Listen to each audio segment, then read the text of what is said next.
We're going to jump into our topics. And Lonnie, how about you start us off this week? Yeah, so my topic is about buy now, pay later. And I know this is not the exact same community as the credit card community, which is why it's buy now, pay later. It's a completely different subset. But I'm sure if you're in this community and you pay attention to current events, you've probably heard some of, if you want to call them strays, that the credit card community is catching because so many people are taking advantage of buy now, pay later, these installment loans of I want to buy Beyonce tickets, I want to buy DoorDash, which is absolutely absurd that you're gonna break your $13 burrito bowl into four installment plans. But they're defaulting, which is leaving a bad taste in the financial community, especially on the credit card community, because these people that are defaulting on here are the perception is that they also are defaulting it with their credit cards as well. They're not making those proper financial decisions. Now, as more people refuse to continue to pay or pay back their Klarnas, their Afterpays, purchases, this has reopened the conversation of the $1 trillion of US credit card debt because Klarna has just put out there like 100 and something million in debt for people that are defaulting on their buy now pay laters. So my question is, how can this community one keep ourselves separated because we have nothing to do with that? 'Cause we're all more financially savvy and financially responsible people. How can we use how can we keep us as good actors in the credit card space that are avoiding interest, paying everything off every single month, away from that community that are not good actors? But more importantly, what would you like to see from credit card companies or in this buy now pay later space that could actually end up benefiting us as good actors? And what I mean by that, so I'll go first, is when I was thinking of this, especially thinking of the bad actors that are buying flights, hotels, vacations, Beyonce tickets, etc., doing that first payment and never coming back again. What if someone like Amex was like, we'll do buy now, pay later, and we'll give you 10x, but you only get 10 points per dollar after you finish paying us back after your last installment, as long as you do it on time. So it's one payment every 2 weeks. So when your 8 weeks are up, you finish it off, we'll give you 10x on that purchase. I think something like that could actually help benefit us as the good actors of the game versus these people are just defaulting and whatnot. And now we're all taking a hit, which is probably why credit card companies are like, I want nothing to do with this.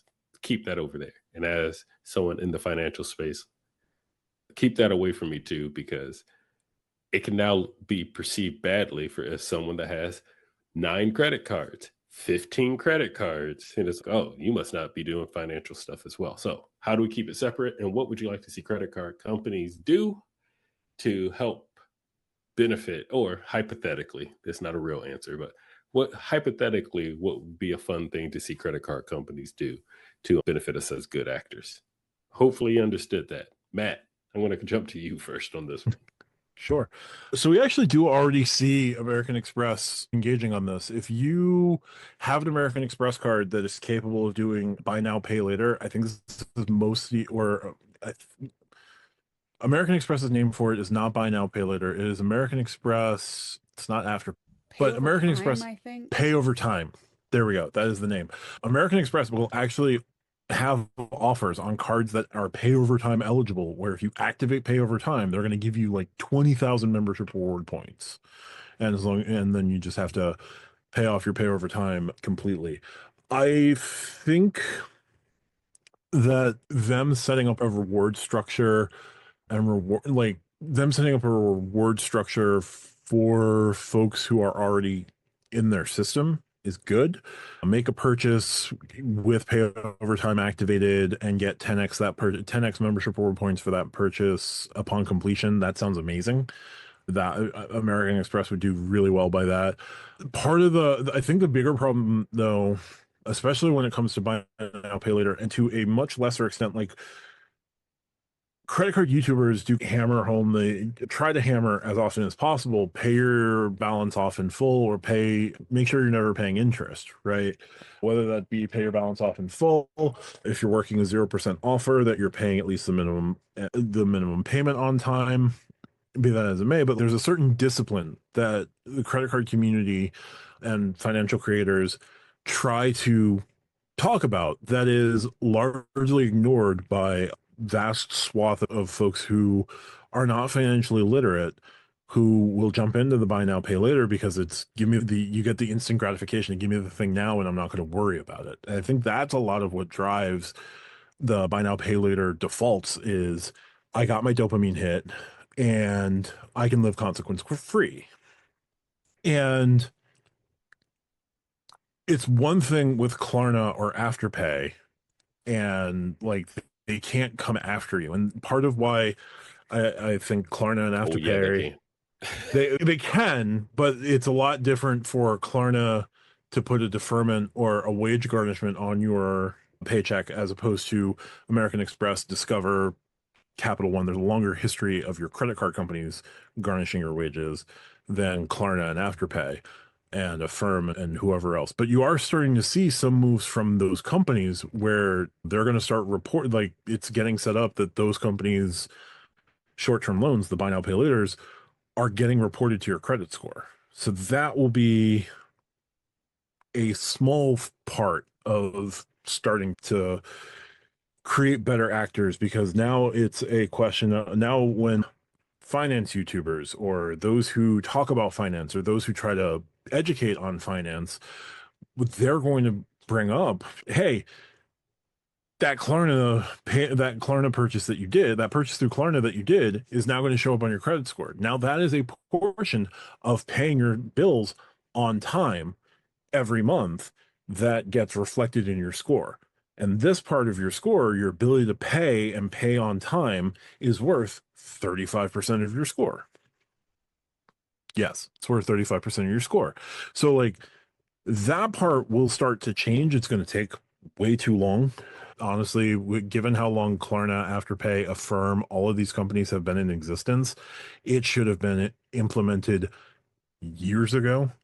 But the credit card companies have started setting up their own system. There's Chase Afterpay. Is it Afterpay? Chase has a system that is similar, but is not exactly buy now, pay later. But you can do, Chase Pay Over Time. You have American Express's Pay Over Time feature, and you could see Wells and Citi and Capital One do the same sort of thing, where the good thing that they can do with their credit card customers, their charge card customers, is reward them for successfully completing these things. And if they're bringing in new customers who are new to payment, giving them even higher rewards than the seasoned credit card savvy users like my colleagues and myself, we don't need an extra 20,000 points. We're going to turn it on because give me the 20,000 points. I'm going to go turn that into 40,000 Hilton points. Like, I know what I'm doing here. Somebody brand new to this, give them a 50,000 point reward. Give them a card that they're not necessarily going to get a welcome offer on. There was a card, if you got charged off of American Express, I think it's the Optio card. I want to say it was called the Optio, but you got charged off from American Express. You were put on the American Express bad list for a while. And the only way that you were going to get back in with American Express was getting this card and proving to American Express that you were capable of the responsibilities of having an American Express card. Like cards like that are for rebuilding or starting your credit journey, don't start with a welcome offer. Start with systems that folks are aware of, buy now, pay later type systems, except it's controlled by American Express. It's controlled by Chase. It's controlled by Wells. It's controlled by whoever. Give them the dopamine hit, not only of letting them make that purchase, but then a bigger dopamine hit of a bigger reward structure after they complete payment. Like just flipping the switch and giving a 20,000 membership reward points is great. We're going to turn the switch off and we're going to wait for you to give us another 20,000 points next month and still pay our card off in full every time and give you a broken flywheel of we're just going to keep collecting points as long as you're going to give us this offer. Whereas someone who's new to credit, someone who's not as financially literate but starting that journey, they should get 50, 60,000 points. They shouldn't get a welcome offer necessarily, but complete two or three of these buy now, pay later adjacent programs within our credit card system will give you 60,000 points. Like that would be awesome for the credit card companies to do because you're not going to see Affirm or Klarna or Afterpay or any of them be able to reward you for completing your purchase. They're just going to get you on to the next one so that they can charge whatever additional fees into their fee structure that they can do to keep running things, to keep the lights on. Sorry, that was a very long-winded answer. No, but I agreed with it, and I like your perspective. Before I comment back with anything, RJ, let me pass the mic to you. So I think the problem is a couple-fold, and some we can fix as a community and some we can't, right? Like they don't teach how to balance a checkbook or financial literacy or what is a credit card in school anymore. Like I was at the tail end of having home economics where like we actually got fake checkbooks and had to learn how to use them, right? Like you learned how to actually write a check. Those basics are just not in school anymore.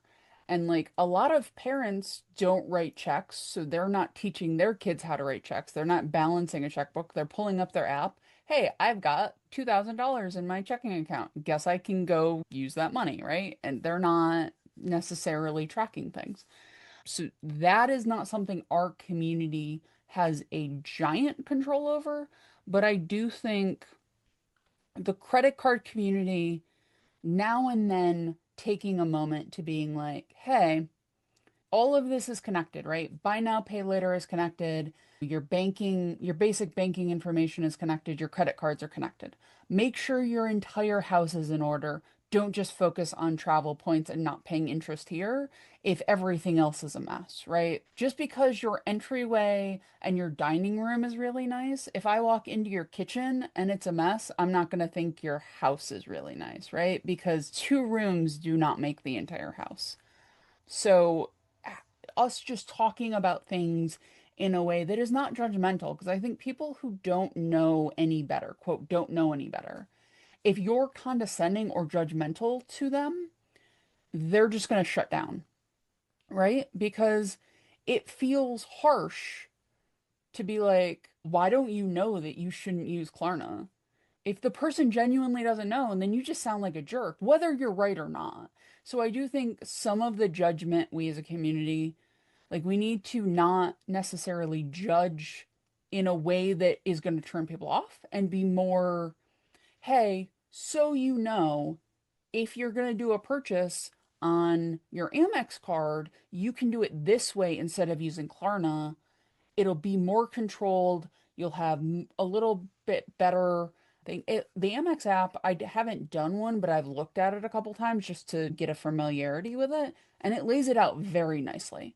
Like the Chase one lays it out very nicely. It explains all the terms, it explains the interest, it does a really good job. And they're monthly, so it's not something where you're every 2 weeks, so it gives you potentially a little breathing room on that second paycheck. But I think we need to talk about it. I think the credit card community can have a little of that tech bro feeling sometimes.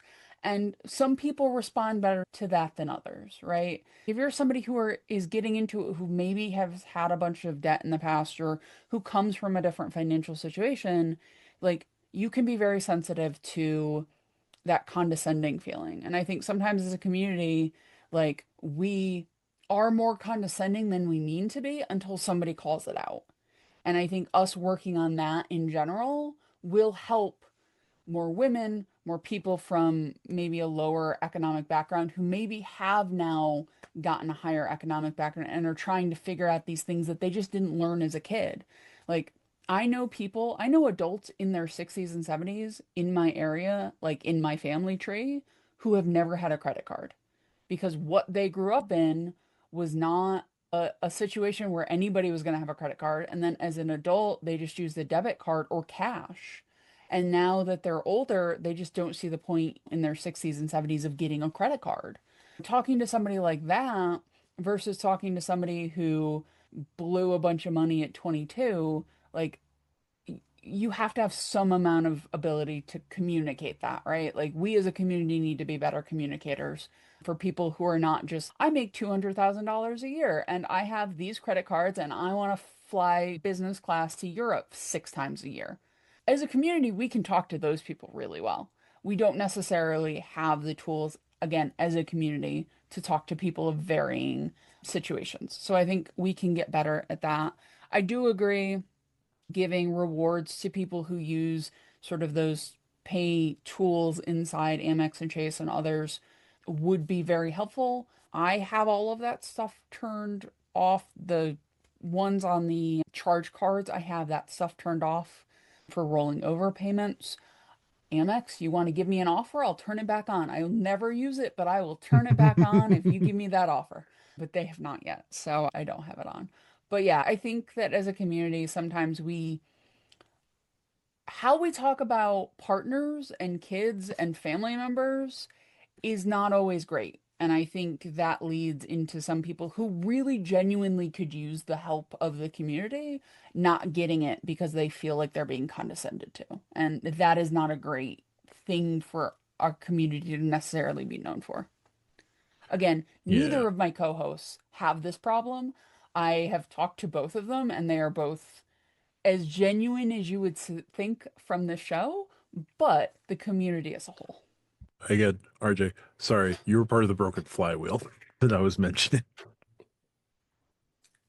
I wasn't expecting such deep answers from my two co-hosts on this one, so I'm actually pretty proud of my question this week. But yeah, it's a financial payment offering, and just like anything, you can mess it up. You can mess it up.